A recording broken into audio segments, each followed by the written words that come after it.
সবাইকে স্বাগত জানাচ্ছি আমার চ্যানেলে। আজকে আমরা জিকের হিস্ট্রি পার্টটা পড়ব। সঙ্গে একটা রিকোয়েস্ট রইল যে যদি এই ভিডিওগুলো ভালো লাগে, যেহেতু এই ভিডিওটাকে তৈরি করতে অনেক পরিশ্রম থাকে, অনেক রিসার্চ ওয়ার্ক থাকে, তাই আমাকে সাপোর্ট করার জন্য এই চ্যানেলটা সাবস্ক্রাইব করে নেবে আর সঙ্গে সঙ্গে এর পাশের বেল আইকনটাও ক্লিক করে দেবেন। এর ফলে কি হবে, আমি চ্যানেলে যখনই নতুন নতুন competitive exam related video upload করব তার ইনফরমেশন আপনারা সময় মতো পেয়ে যাবেন। তো চলুন শুরু করা যাক। আজকে আমরা জিকের হিস্ট্রি পার্টটা পড়ব। এবার আপনাদের মনে প্রশ্ন হতেই পারে যারা এই লাইনে নতুন, যে হিস্ট্রি কী কাজে লাগবে। দেখুন, competitive examination, state level, PSC, CGL, তারপর 10+2, এমনকি বিসিএস লেভেল এক্সামিনেশানেও আমাদের জিকে পার্টের প্রশ্ন আসে। তো জিকের মধ্যে কিন্তু হিস্ট্রির একটা বড় অংশ থাকে। তো আমি নিজে একজন গভর্নমেন্ট এমপ্লয়ি। আমি বহু এক্সামিনেশান ক্র্যাক করার পর আস্তে আস্তে শুধুমাত্র সেই কোশ্চেনগুলোকে, ইয়ারে আসা কোশ্চেন আর খুব ইম্পর্ট্যান্ট কিছু কোশ্চেনগুলোকে পয়েন্ট করে করে লিখে রেখেছি, যার ফলে কি এই লাইনে সবাই জানে যে অনেক পড়াশোনার প্রয়োজন হয়। তো সেখানে যত শর্ট করে আমরা যত সুন্দরভাবে মেমোরাইজ করার কৌশল আবিষ্কার করতে পারি, সেটা আমাদের তত সুবিধা হয়। তো প্রত্যেকটা পার্টি কভার করার চেষ্টা করব প্রথম থেকে। তাহলে স্টার্ট করা যাক। এখন আমি হিস্ট্রিটা স্টার্ট করেছি, আস্তে আস্তে ম্যাথ, জিআই, ইংলিশ সবগুলোই করার ইচ্ছা আছে, দেখা যাক। তো আজকে আমরা হিস্ট্রিটা স্টার্ট করছি পরপর ক্রোনোলজিক্যাল অর্ডারে, এবং প্রত্যেকটা চ্যাপ্টারে আমরা শুধুমাত্র এক্সামিনেশান, প্রিভিয়াস এক্সামিনেশানে আসা বিভিন্ন ধরনের স্টেট লেভেলের এবং বিশেষত সিজিএল, পিএসসি লেভেলে এগুলোতে আসা কোশ্চেনগুলো এবং তার সাথে বেশ কয়েকটা ইম্পর্ট্যান্ট কোশ্চেন একসাথে নিয়ে পয়েন্ট করে করে আমরা শিখব। তো আজকে শুরু করা যাক মেহেরগড় সিভিলাইজেশন। প্রসঙ্গত উল্লেখ্য, মেহেরগড় সিভিলাইজেশন ভীষণ ইম্পর্টেন্ট এবং অনেকবার সিজিএলেও এসেছিল। এই যে মেহেরগড় সভ্যতা, আগে আমরা পজিশনটা দেখে নিই। এটা কিন্তু পৃথিবীর প্রাচীনতম সভ্যতা, পৃথিবীর সবচেয়ে প্রাচীন সভ্যতা। এবার দেখি এর পজিশনটা কোথায়। এখানে মেহেরগড় সভ্যতার সাথে হরপ্পা সভ্যতাকেও দেখিয়েছে। আমি দুটো একসাথে কিছুটা কভার করার চেষ্টা করেছি। দেখুন, এই ম্যাপটার সাথে সবাই পরিচিত। এটা কিসের ম্যাপ? এই জায়গাটা এইভাবে, এই জায়গাটা কি আছে? গুজরাট আছে, তাই তো? এই জায়গাটা কাশ্মীর, এই জায়গাটা রাজস্থান, এইভাবে যাচ্ছে। তো এটা চেনা ম্যাপ। কিসের ম্যাপ? ভারতের ম্যাপ। আর ভারতের ম্যাপের পাশেই এটা কিসের ম্যাপ? এটা পাকিস্তানের ম্যাপ, আর এটা আফগানিস্তান, তাই তো? তো এই জায়গাগুলো বোঝা যাচ্ছে। সঙ্গে একটা নদীর ছবি দেখিয়েছে। কি নদী? এটা হচ্ছে সিন্ধু নদী। এটা প্রাচীনকালে সিন্ধু নদীর অস্তিত্ব ছিল, তাই তো? এবং সিন্ধু নদীর কাছাকাছি এই অনেকটা আফগানিস্তান আর পাকিস্তানের বর্ডার এলাকার কাছাকাছি পরিষ্কার দেখে বোঝা যাচ্ছে এই জায়গাটা পাকিস্তান আর এই জায়গাটা কি? আফগানিস্তান। এদের বর্ডার এলাকার কাছাকাছি পৃথিবীর সবচেয়ে প্রাচীনতম সভ্যতা কি? মেহেরগড় সভ্যতা ডেভেলপ করেছিল। তাহলে এর অস্তিত্বটা বুঝতে পারছি। আমরা এই দিকে থাকি ভারতে, এটা পাকিস্তান, এটা আফগানিস্তান, এদের মাঝে এই জায়গাটা ডেভেলপ করেছিল মেহেরগড় সভ্যতা। মেহেরগড় সভ্যতা কিন্তু হরপ্পা সভ্যতার খুব কাছাকাছি ডেভেলপ করেছিল, কারণ এই যে সাইডটা দেখা যাচ্ছে মেহেরগড় সাইড, এর ঠিক কাছেই দেখুন, বেশি দূরে না, একই দেশের মধ্যে। এখানটা হচ্ছে মহেঞ্জোদারো, ঠিক সিন্ধু নদীর তীরে, আবার এখানটা হরপ্পা, তাই তো? এগুলো দেখা যাচ্ছে। আবার হরপ্পা সভ্যতার বিভিন্ন সাইড যেগুলো ইন্ডিয়ার মধ্যেই রয়েছে, লোথাল, এগুলো কাছাকাছি, মানে এই পোর্শনটাতে ডেভেলপ করেছিল। কিন্তু হরপ্পা, মহেঞ্জোদারো এগুলো পরে ডেভেলপ করেছে, আগে করেছে মেহেরগড়। তাহলে প্রথমে আমরা মেহেরগড় সিভিলাইজেশন নিয়ে কিছু জানি, যেগুলো এক্সাম রিলেটেড। অবশ্যই এক্সট্রা আমরা জানতে চাইবো না, শুধু একটা ধারণা করে নিলাম এই জায়গাটা কোথায়, যেটা আমাদের পড়তে সাহায্য করবে। এটা একটা ইম্পর্টেন্ট টপিক। তবে এখান থেকে দেখুন মেহেরগড় সিভিলাইজেশন, এক second,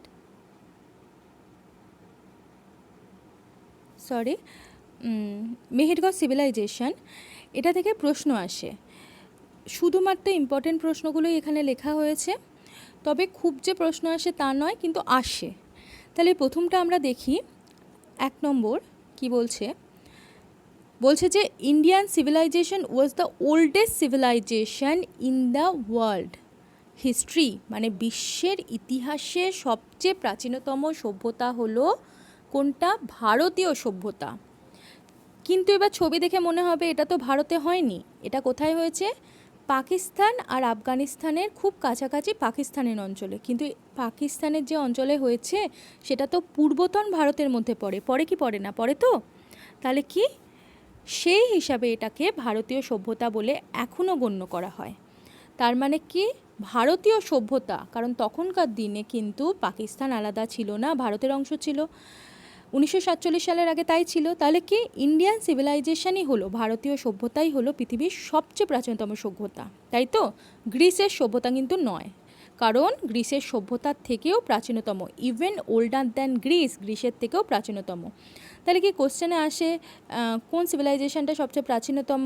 India, Greece, Mesopotamia, Iran, এরকম বিভিন্ন দিয়ে দেয়। সেটা হবে ইন্ডিয়া, ইন্ডিয়া ছাড়া আর কিছু না। ক্লিয়ার? পরেরটায় যাই।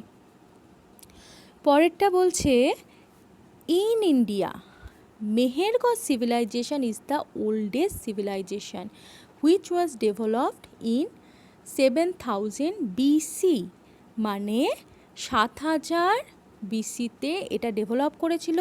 ভারতীয় সভ্যতা তো সবচেয়ে প্রাচীন বুঝলাম, তার মধ্যেও প্রাচীন এইমাত্র ছবিতে যেটা দেখালাম মেহেরগড় সভ্যতা।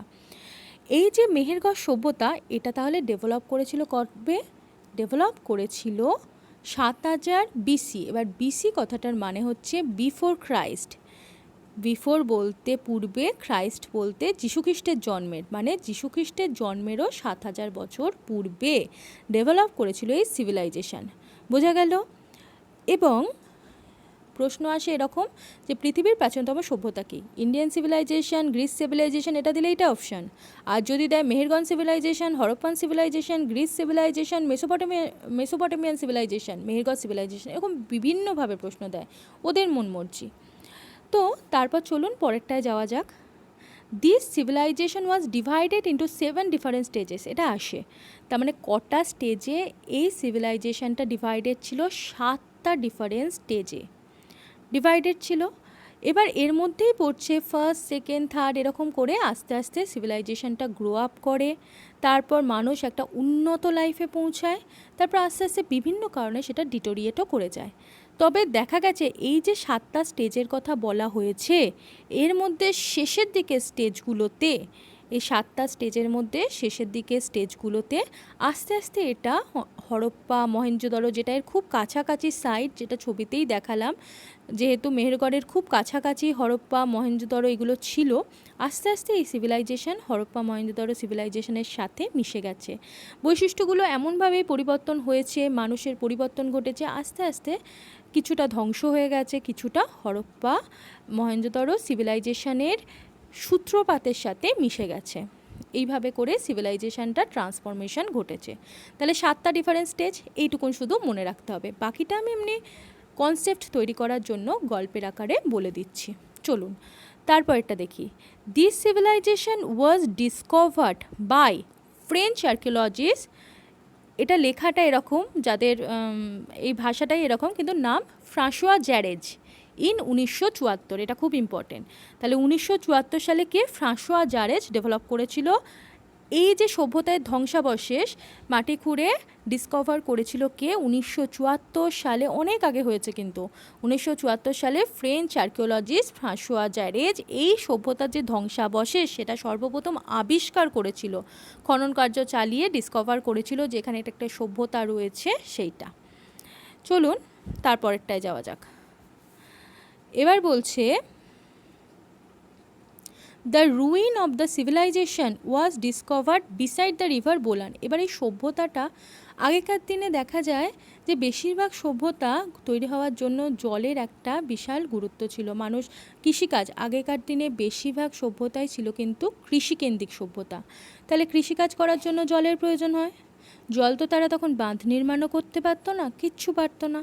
তাহলে কি থেকে পাবে? নদী কাছাকাছি হলে তবেই ওদের সুবিধা। তাই নদীর দুতীরে বেসিক্যালি সভ্যতাগুলো গড়ে তুলতে দেখা যায় তখনকার দিনে। এবং এই সভ্যতাটাও তার ব্যতিক্রম ছিল না। একইভাবে বোলান নদীর তীরে বেলুচিস্তান প্রদেশে, পাকিস্তানের একটা প্রদেশ হচ্ছে বেলুচিস্তান প্রদেশ, সেখানে বোলান নামক একটা নদী, তার ধারে গড়ে উঠেছিল কি মেহেরগড় সভ্যতা। এটা খুব ইম্পর্টেন্ট, মাথায় রাখবেন। এবার এই 5টাই পয়েন্ট, আর বেশি জানার দরকার নেই। পরেরটায় চলে যাই আমরা, দরকার হলে স্ক্রিনশট দিয়ে তুলে রাখবেন, পড়তে সুবিধা হবে। পরেরটায় চলে যাই, হরপ্পান সিভিলাইজেশন। এটা নিয়ে প্রচুর প্রশ্ন আসে, বিভিন্ন এক্সামিনেশানে প্রচুর প্রশ্ন আসে। এমনকি এইটাই হয়তো আইএএসের জন্য বা আইপিএসের জন্য সাফিসিয়েন্ট নয়, কিন্তু বিসিএস এক্সামিনেশান পর্যন্ত সাফিসিয়েন্ট। এত ইনফরমেশান, এত ইয়ারের কোশ্চেন পরপর দেওয়া রয়েছে। আমি আশা করি ভীষণ হেল্পফুল হবে, এবং এগুলো করলে কি হবে, খুব তাড়াতাড়ি তৈরি হয়ে যাবে এবং কনফিডেন্সও গ্রো আপ করবে, দেখবেন কমন পাবেন। তো শুরু করা যাক। কি বলছে 1 নম্বরটা, the time period of Harappan civilization was from কত 2300 BC 2300 BC to 1750 BC. BC মানে বিফোর ক্রাইস্ট। এটা হচ্ছে এক্স্যাক্ট টাইম পিরিয়ড। এটা নিয়ে পরে আলোচনায় আসছি, তবে এইটা আরও ডিটেলে রয়েছে, সেখানে আলোচনায় আসছি। বোঝা গেল? এটা মাথায় রাখবেন। পরেরটায় যাই। বলছে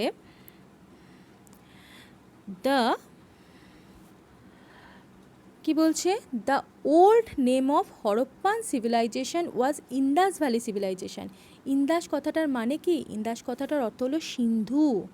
সিন্ধু নদের পাশে, আমি ছবিতে আগেই দেখেছি মহেঞ্জোদারো, হরপ্পা এগুলো সিন্ধু নদের পাশে গড়ে উঠেছিল। সিন্ধুকে কি বলতো? বিদেশিরা সিন্ধু উচ্চারণ করতে পারতো না, বলতো ইন্দাস। তাহলে ইন্দাস নদীর ভ্যালি মানে উপত্যকা, এই সভ্যতা গড়ে উঠেছিল বলে একে ইন্দাস ভ্যালি সিভিলাইজেশনও বলা হতো। আবার এর নাম হরপ্পান সিভিলাইজেশনও বলা হয়। হরপ্পান কেন বলা হয়? কারণ এই সভ্যতা যখন আবিষ্কার করা হয় ধ্বংসাবশেষ থেকে, সবার প্রথম হরপ্পা সাইটটা আবিষ্কার করা হয়েছিল। বোঝা গেছে? পরেরটায় আসি। বলছে John Marshall named Indus valley civilization as Harappan civilization. এর দুটো কারণ আছে। কারণ Harappa was the first discover site, যে সমস্ত সাইট আবিষ্কার হয়েছে তার মধ্যে হরপ্পা ছিল প্রথম। এবার একটা সাইট তো আবিষ্কার হলো প্রথম, এটা দয়ারাম সাহানি আবিষ্কার করেছিল 1921 সালে। কত সালে? 1921 সালে। তখন কিন্তু ভারত স্বাধীন হয়নি। 1921 সালে দয়ারাম সাহানি জন মার্শালের অধীনে ছিলেন, উনি এইটা সাইটটা আবিষ্কার করেছিলেন খনন কার্য চালিয়ে। তাহলে কি সর্বপ্রথম আবিষ্কার করা সাইট হচ্ছে হরপ্পান সিভিলাইজেশনের মধ্যে হরপ্পা। তাহলে এই যে সাইটটা আবিষ্কার হলো, এইখান থেকে যে সমস্ত লেখা পাওয়া গেছে, এটা তো প্রোটো হিস্টোরিক যুগের, মানে লেখা পাওয়া গেছে কিন্তু লেখাগুলো পাঠোদ্ধার সম্ভব হয়নি। তাহলে মানুষ বুঝলো কী করে এটা হরপ্পাই নাম হবে? তার কারণ আছে। কেন কি in Rigveda Harappan name as, মানে হরপ্পা হবে, এটা হরপ্পান হবে না, এনটা কেটে যাবে। হরপ্পা নেমড অ্যাজ হরিয়াপিয়া, মানে ঋগ্বেদ কিন্তু হিস্টোরিক এজের সিভিলাইজেশন। সেই এজগুলো নিয়ে ডিটেলে ধারণা দিচ্ছি। তো এটা হিস্টোরিক এজের সিভিলাইজেশন। এখানে যে সমস্ত লেখাগুলো পাওয়া গিয়েছিল তার পাঠোদ্ধার করা সম্ভব হয়েছিল, আর সেখান থেকেই জানা গেছে, বেদ আমরা পাঠোদ্ধার করতে পেরেছিলাম যে হরপ্পার নামটা কিন্তু তারা উল্লেখ করেছিল হরিয়াপিয়া বলে। সেখান থেকেও এর নাম হয়েছিল হরপ্পা। আর সেই সাইটটার নাম যেই হয়ে গেল হরপ্পা, এটা যেহেতু ফার্স্ট ডিসকভার সাইট ছিল, সেই অনুযায়ী আবার জন মার্শাল এই সিভিলাইজেশনের নাম ইন্দাস ভ্যালি সিভিলাইজেশন ছাড়াও কী দিলেন? হরপ্পান সিভিলাইজেশন। বোঝা গেল? এগুলো জাস্ট গল্পের আকারে মনে রাখলেই কিন্তু মাথায় থাকে, একটু চোখ বালালেই হয়। তারপর চলুন, বলছে the time span of the civilization was from 3000 BC to 1500 BC. হলো অ্যাপ্রক্সিমেটলি, এটা মোটামুটি একটা ধরা হয় যে এই সময়ের মধ্যে 1920 এই সভ্যতার বিভিন্ন সাইটগুলো ডেভেলপ করেছিল। বাট অ্যাকচুয়াল টাইম পিরিয়ড কী করে জানা যাবে? এই যে জায়গাগুলো আর্কিওলজিক্যাল, মানে এক একটা জায়গায় যে ধ্বংসাবশেষগুলো পাওয়া গিয়েছিল, সেই ধ্বংসাবশেষগুলো খনন কার্য করে বেরিয়েছে সেই সময়কার। তার ওপর কেমিস্ট্রি যারা পড়েছে তারা জানবে রেডিও কার্বন ডেটিং C14 জিনিসটা কী। এটা একটা রাসায়নিক প্রক্রিয়া বা প্রসেস বা টেকনোলজি বা যা কিছু বলা যাক, এই প্রসেসটা থ্রু দিয়ে বিশ্বের যে কোনো জিনিসের অ্যাকচুয়ালি সেটা কত বছরের পুরনো সেটা জানা যায়। তো এখানে যে সমস্ত আর্কিওলজিক্যাল ফাইন্ড মানে খনন কার্য চালিয়ে মাটির ভেতর থেকে বিভিন্ন জিনিসগুলো পাওয়া গিয়েছিল, তার উপর এই রেডিও কার্বন ডেটিং C14 করা হলো। দেখা গেল তাদের টাইম মোটামুটি কি যাচ্ছে 2300 খ্রিস্টপূর্বাব্দ থেকে 1750 খ্রিস্টপূর্বাব্দ দেখাচ্ছে। তার থেকে বহু রিসার্চের পর বোঝা গেল এদের অ্যাকচুয়াল এই সভ্যতাটা 2300 খ্রিস্টপূর্বাব্দ থেকে 1750 খ্রিস্টপূর্বাব্দের মধ্যে গড়ে উঠেছিল। এবার প্রশ্ন এটা, পরীক্ষায় দিলে কোনটা লিখব? দেখুন, পরীক্ষায় যদি অপশানে শুধুমাত্র এটা থাকে আর বাকিগুলো অন্য অন্য থাকে, একদম দূরে 500 খ্রিস্টপূর্বাব্দ থেকে 700 খ্রিস্টপূর্বাব্দ উল্টো পাল্টা থাকে আর তার সাথে এটা থাকে, অবশ্যই এটা দেবেন। কিন্তু ওরা অনেক সময় এরকম করেছে, এটা আর এটা একসাথে দিয়ে দিয়েছে, তখন এটা দেবেন না, এইটা দেবেন, কারণ এটা অ্যাকচুয়ালটা। বুঝতে পেরেছেন? কিন্তু বহুবার শুধুমাত্র এই ডিটেলটা না থেকে 3000 থেকে 1500 খ্রিস্টপূর্বাব্দ থাকে, তখন কনফিউজ না হয়ে 3000 থেকে 1500ই দিতে হবে। আবার অনেক সময় তার সাথে দিয়ে দেয় যে 2800 খ্রিস্টপূর্বাব্দ থেকে 1600, সেগুলো নয়, কোনটা হবে 3000 থেকে 1500 খ্রিস্টপূর্বাব্দ। চলুন তারপরটা যাওয়া যায়।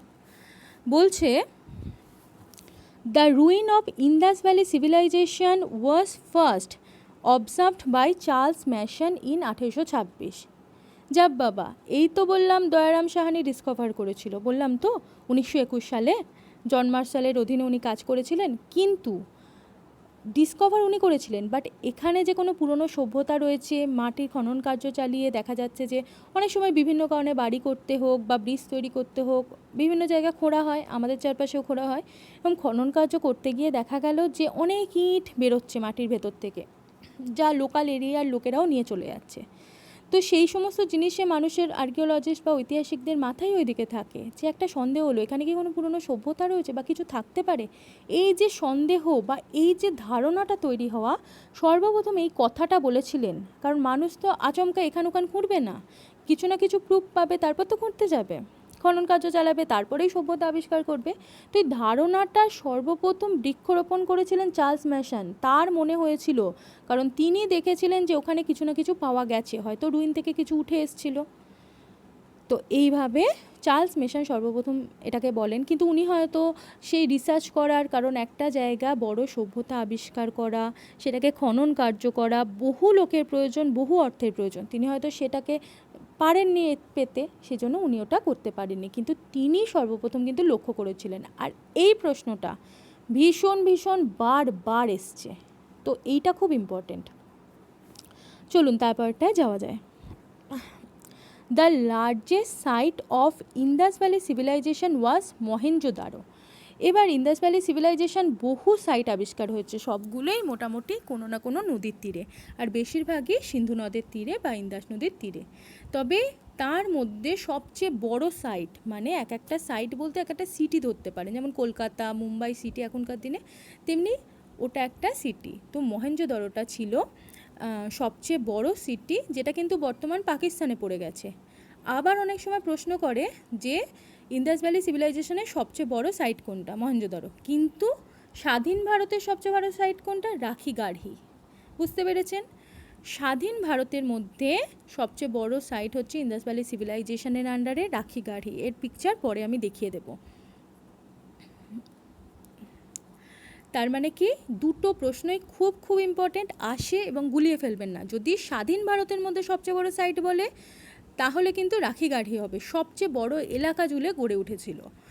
আর স্বাধীন ভারত না হলে পূর্বতন ভারত বা নর্মালি যদি বলে সবচেয়ে বড় সাইট কোনটা, অবশ্যই মহেঞ্জোদারো।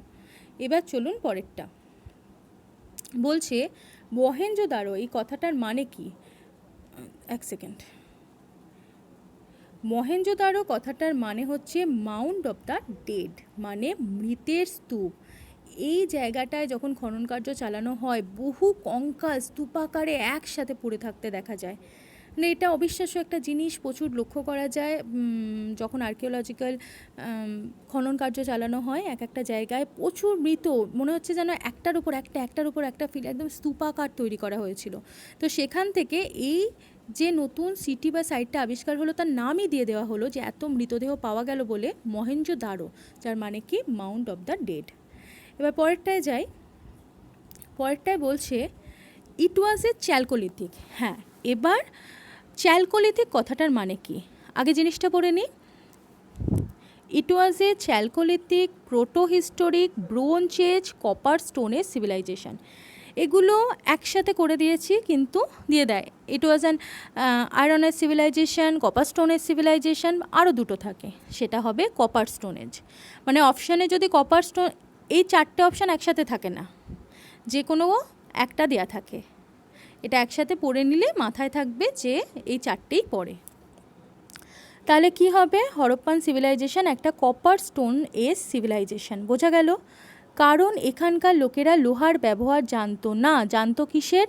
তামার ব্যবহার, আর তার সাথে ব্রোঞ্জের ব্যবহার। এরা ব্রোঞ্জ বানাতে জানতো, তামা, টিন এগুলোর ব্যবহার জানতো, তাই এটা কপার স্টোনেজ। আর পাথরকেও ব্যবহার করতো, মাটিকেও ব্যবহার করতো, তাই এটাকে কপার স্টোনেজ বলা যেতে পারে। রাইট, এই অপশানটা থাকলে অবশ্যই টিক দিতে হবে। ব্রোঞ্জেজ বললেও রাইট, একদম ঠিক আছে। চ্যালকোলিথিক সিভিলাইজেশনও রাইট। এবার চ্যালকোলিথিক কথাটা মানে কি? কিচ্ছু না, কপার আর ব্রোঞ্জ যুগ যেটাকে বলা হয়, যে যুগে মানুষ শুধু তামা আর ব্রোঞ্জের ব্যবহার জানতো, সেই যুগকে ইনশর্ট আর্কিওলজিক্যাল ভাষায় অবশ্যই বলা হয় চ্যালকোলিথিক সিভিলাইজেশন। বোঝা গেছে? এবার আর একটা প্রোটো হিস্টোরিক সিভিলাইজেশন, এটা একটু বোঝার বিষয়। এই যে ঐতিহাসিক এবং আর্কিওলজিস্টরা খনন কার্য চালিয়ে বিভিন্ন পিরিয়ডের সভ্যতা আবিষ্কার করেছে, তার মধ্যে দেখা গেছে আদিম যুগে মানুষ যখন আগুনের ব্যবহার করত, তারপর গাছের গুঁড়ির মধ্যে গর্ত করে বসবাস করত, বা শিকার করে মাছ ধরে, চাষি মানে কৃষিকাজ জানতোই না, গাছের ফল পেড়ে, এইভাবে করে একদম আদিম পিরিয়ডের মানুষ, ওরা কিন্তু লেখাপড়া তো দূরের কথা, চাষাবাদই জানে না, কিচ্ছু জানে না। তাহলে এই সময় কোনো মানুষের লেখা পাওয়া যায়নি, বিভিন্ন আর্কিওলজিক্যাল ফাইন্ড থেকেই সমস্ত হিস্ট্রিটা আমাদের রিসার্চ ওয়ার্ক থেকেই বুঝতে হয়েছে। এই সময়কার সভ্যতাগুলোকে বলা হয় প্রি হিস্টোরিক সিভিলাইজেশন। কি? Prehistoric. বোঝা গেল? Prehistoric civilisation.